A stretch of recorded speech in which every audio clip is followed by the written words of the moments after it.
আসসালামু আলাইকুম। আপনারা শুনছেন অশ্রুসিক্ত জল। লেখনীতে আমি সাদিয়া। পর্ব ৯। বিয়ের আর মাত্র ৭ দিন বাকি। হিমেলের মা আঞ্জুমান বেগমের হাত দুটো ধরে বলল, আঞ্জুমান বেগম, আমার একটা কথা রাখবে? কী কথা বলবেন আপা? আমার ইচ্ছে চাঁদনি আর হিমেলের বিয়েটা আমি আমার বাবার বাড়ি আর চাঁদনির বাবার বাড়ি মানে তোমার শ্বশুরবাড়িতে বিয়েটা দিতে চাই। ঠিক আছে আপা, আপনার যা ইচ্ছে, কিন্তু শান্তিশৃঙ্খলাভাবে যাতে হয়। আমি কোনো অশান্তি চাই না। আঞ্জুমান, তুমি ভয় পেও না, আমি খায়রুলকে বলে রেখেছি, ও কোনো ঝামেলা করবে না তোমাদের সাথে। পরের দিন আঞ্জুমান বেগম তার পুরো পরিবার নিয়ে চাঁদনির বিয়ের উদ্দেশ্য চাঁদনির বাবার বাড়িতে গেল।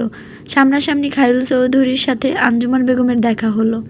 খায়রুল চৌধুরী আঞ্জুমান বেগমকে বলল, কেমন আছো আঞ্জুমান? কেমন থাকলে আপনি অনেক বেশি খুশি হন। আর আপনি আমার সামনে কেন আসছেন? আমি আপনার মুখটা দেখতে চাই না। চাঁদনির বিয়ে বলে আমি এখানে আসছি। মেয়ের বিয়ে শেষ হলে আমি এখান থেকে চলে যাব। তা তো আমি জানি তুমি এখানে থাকতে আসো নাই। মেয়ের বিয়ে হলে তুমি এখান থেকে চলে যাবে। আমাদের কিন্তু এখনও ডিভোর্স হয় নাই। এখনও আমি তোমার স্বামী। কেমন স্বামী? নিজেকে কোন দিক থেকে স্বামী দাবি করছেন? না আপনি কারো স্বামী, না আপনি কারো বাবা। সেই যোগ্যতা আপনার ভেতরে নাই। আমার মেয়েদেরকে বাবা ছাড়াই আমি অনেক বেশি ভালো রেখেছি। বাবা নামক বস্তুটা আমার মেয়েদের জীবনে ছায়া না ফেলুক, এটাই আমি চাই। খায়রুল চৌধুরী শুধু নীরবে চোখের পানি ফেলছে। আমি কি পেয়েছি, কি হারিয়েছি, সেটা শুধু কেবল আমিই জানি। আমার ভুলের শাস্তি, আমার পাপের শাস্তি খোদা তুমি আমাকে অনেক বেশি দাও। নিজের স্ত্রী সন্তানদেরকে কাছে পেয়েও দূর থেকে তাদের দেখতে হচ্ছে।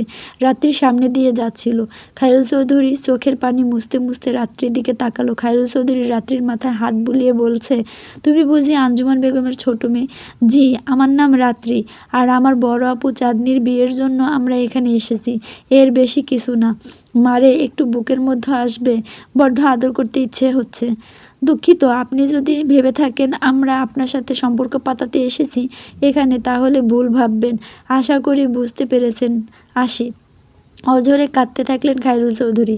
পেছন থেকে একটা মহিলা কণ্ঠ ভেসে উঠল, কি হয়েছে তোমার? এত কান্নাকাটি কিসের? প্রেম কি আবার নতুন করে জেগে উঠেছে তোমার এই বয়সে?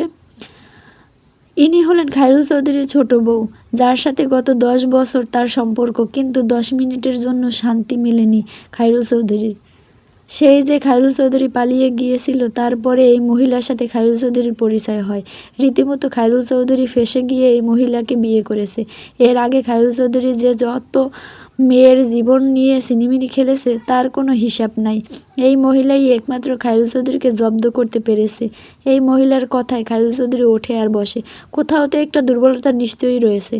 কথায় আছে, পাপ ছাড়ে না বাপকে। খায়রুল চৌধুরীর একটি ছোট্ট ছেলে রয়েছে, 3 বছর বয়স মাত্র। খায়রুল চৌধুরীর বউ সবার সাথে খারাপ তা না, শুধুমাত্র খায়রুল চৌধুরীকেই শাসনে রাখে আর সবার সাথে মোটামুটি ভালো ব্যবহারই করে। খায়রুল চৌধুরীর ছোট্ট বউ আঞ্জুমান বেগমের সামনে গিয়ে দাঁড়ালো। আঞ্জুমান বেগমের এত মায়াবী চেহারা, কী করে খায়রুল চৌধুরী এই মহিলাকে ঠকাতে পারল? খায়রুল চৌধুরীর ছোট বউ অনেকক্ষণ আঞ্জুমান বেগমের দিকে তাকিয়ে রইল। আঞ্জুমান বেগমের হাতটা ধরে বলল, আপা, চাঁদনির বিয়ে শেষ হয়ে গেলে এখান থেকে আপনি যাবেন না? আপনার স্বামীর সাথে তো আপনার এখনও ডিভোর্স হয়নি। আসেন না, আমরা 2 বোন মিলে সংসার করি। না বোন, আমি যেই জায়গাটা নিতে পারিনি সে জায়গাটা তুমি নিয়েছো। আমি তোমাকে দোয়া করি তোমরা এভাবেই সুখে থাকো। আঞ্জুমান বেগম এই বলে সামনে থেকে চলে গেল। রাতে বেলকনিতে দাঁড়িয়ে একা একা ভাবছে, আমি একজন ব্যর্থ নারী। আমি যেটি পারিনি অন্য একজন নারী তো ঠিকই পেরেছে। আমার ব্যর্থতার জন্য আমি স্বামীর সংসার করতে পারিনি। ভাগ্যের আর কি দোষ দিব? আঞ্জুমান বেগমের চোখের কোণে পানি চলে আসছে। গত 10 বছর এত কষ্ট হয় নাই কখনো, নিজেকে দুর্বল মনে হয় নাই। এখন কেন যেন নিজেকে বড় একা একা লাগছে, বড় শূন্যতা শূন্যতা অনুভব করছে আঞ্জুমান বেগম। ভুল ত্রুটি ক্ষমার দৃষ্টিতে দেখবেন। গল্পটি ভালো লাগলে পরবর্তী পর্ব পেতে আমার চ্যানেলটি সাবস্ক্রাইব করে আমার পাশেই থাকবেন। ধন্যবাদ।